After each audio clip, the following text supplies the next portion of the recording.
Film ini akan menceritakan tentang 4 mahasiswa KKN yang terlibat dalam hilangnya Sulastri, seorang penari ronggeng. Sulastri adalah seorang penari ronggeng di desanya, yaitu Desa Mangunsari. Di desanya, Sulastri dikenal sebagai penari ronggeng paling unggul. Suatu malam, Sulastri diutus untuk menari ronggeng sebagai tradisi desa dalam rangka menghibur tamu, yaitu mahasiswa KKN. Malam berjalan seperti biasanya, para penonton larut dalam tarian yang dipersembahkan oleh Sulastri. Saat malam semakin larut, Sulastri mengalami suatu hal yang tidak seharusnya terjadi. Dia melakukan hal yang keji pada Sulastri. Sulastri berusaha memperjuangkan harga dirinya, namun Sulastri tidak berdaya karena diserang secara brutal. Sulastri hanya bisa mengucapkan tolong dalam hatinya. Kejadian malam itu seharusnya tidak pernah terjadi. Sulastri hanya menjalankan pekerjaannya.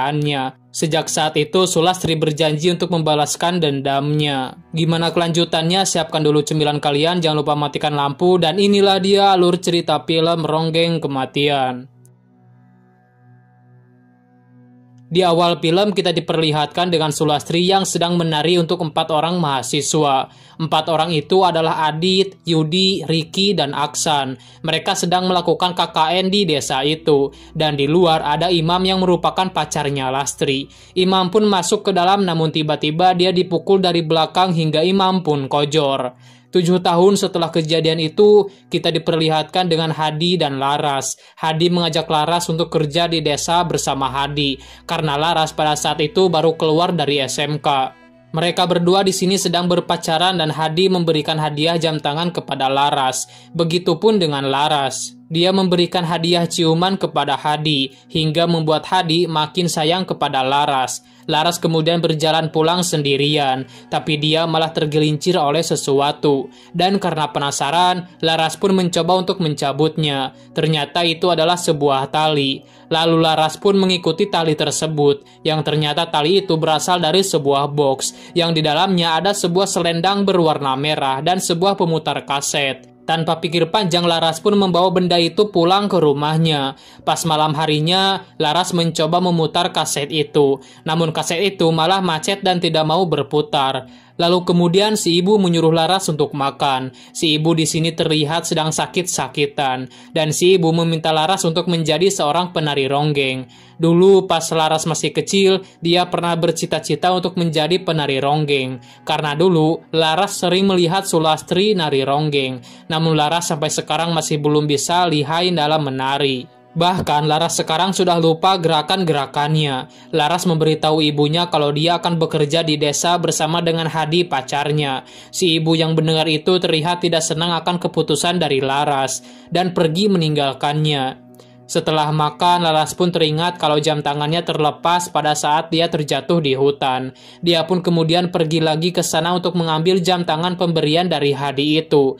Lalu setelah itu, dia pun pulang ke rumah. Kemudian pada malam harinya, si ibu terbangun karena mendengar gamelan dari kamarnya Laras. Dia merasa aneh, bukannya Laras tidak mau jadi penari ronggeng, tapi kok dia malah terlihat sedang latihan. Dengan penuh rasa penasaran, si ibu pun perlahan-lahan untuk melihat Laras. Dan pas dibuka, si ibu pun kaget. Ternyata Laras sangat bagus menari ronggeng dengan menggunakan selendang berwarna merah yang dia temui di hutan. Namun setelah itu tiba-tiba Laras pingsan tak sadarkan diri. Namun si ibu merasa bahagia melihat Laras akhirnya bisa nari juga. Hingga pada besok harinya, si ibu membawa Laras ke Bu Menur. Bu Menur ini adalah seorang pelatih ronggeng, dan dia adalah ibu dari Sulastri dulu. Namun setelah hilangnya Sulastri, belum ada juga yang bisa menggantikan Sulastri sebagai penari ronggeng yang paling jago. Laras awalnya sangat kaku dan jelek menari, namun setelah dia memakai selendangnya, dia tiba-tiba jago, dan Bu Menur di sini sadar kalau selendang itu adalah milik anaknya. Dan yang sedang menari itu adalah Sulastri, bukan Laras. Bu Menur sadar akan hal itu, dan dia yakin kalau Sulastri mau membalaskan dendamnya.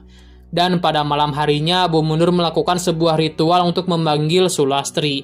Bu Menur sangat kangen dan rindu kepada anaknya itu. Sudah 7 tahun Sulastri menghilang tanpa ada yang tahu sebenarnya apa yang terjadi kepada Sulastri. Setelah itu, Bu Menur pun datang kepada Pak Marto, seorang kepala desa di sana. Bu Menur mengatakan kalau dia sudah tahu apa yang sebenarnya terjadi kepada anaknya itu. Singkat cerita, Laras pun menari di depan banyak orang, dan semua orang yang melihatnya sangat kagum kepada Laras. Namun Hadi bertanya apa yang dilakukan oleh Laras, kenapa dia malah menjadi penari ronggeng. Lalu kemudian scene berpindah ke 4 orang yang di awal tadi, Adit, Yudi, Riki, dan Aksan, kembali datang ke desa Mangunsari karena diundang oleh Pak Marto untuk menghadiri acara ulang tahun desa itu. Dan singkat cerita mereka pun sampai di desa itu dan semua warga di desa itu menyambut hangat mereka. Mereka berempat ini sangat berjasa bagi desa itu karena sudah banyak menyumbang dan mereka itulah yang telah membuat kincir angin di desa Mangunsari.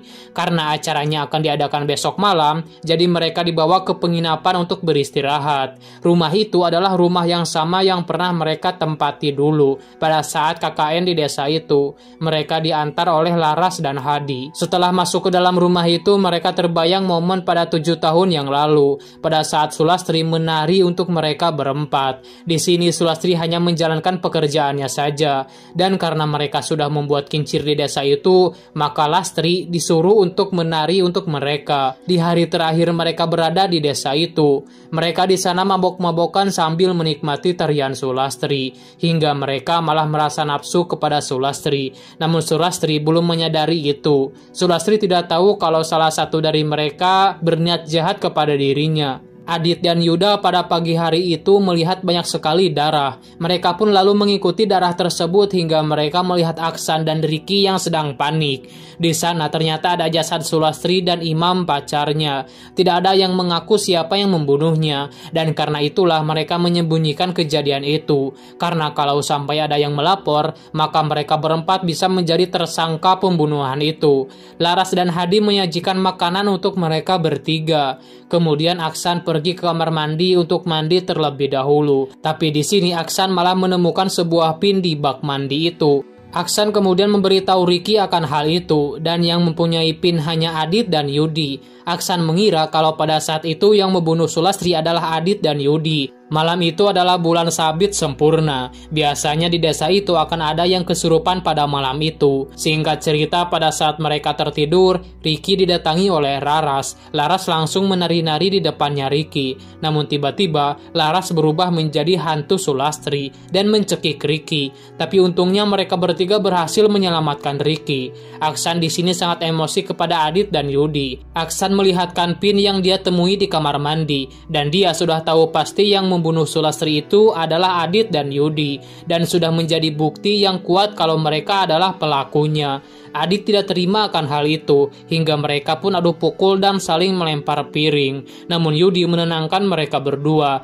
dan memutuskan untuk pulang besok siang. Dan di pagi harinya, mereka memberitahu Laras dan Hadi kalau mereka akan pulang hari ini. Namun tiba-tiba Laras malah kerasukan Sulastri. Sulastri mengatakan kalau mereka tidak boleh ada yang pulang hari ini, karena semuanya sudah disiapkan untuk acara nanti malam. Dan secara ajaibnya mereka tidak lagi berniat untuk pulang. Lalu singkat cerita, Adit dan Yudi pergi ke kincir angin bersama Hadi dan Laras. Di sini mereka mengira kalau dulunya Sulastri itu kabur bersama Imam pacarnya. Dan ada juga yang mengira kalau Sulastri itu ikut dengan mereka berempat. Adit dan Yudi di sana hanya mengatakan turut berduka atas hilangnya Sulastri.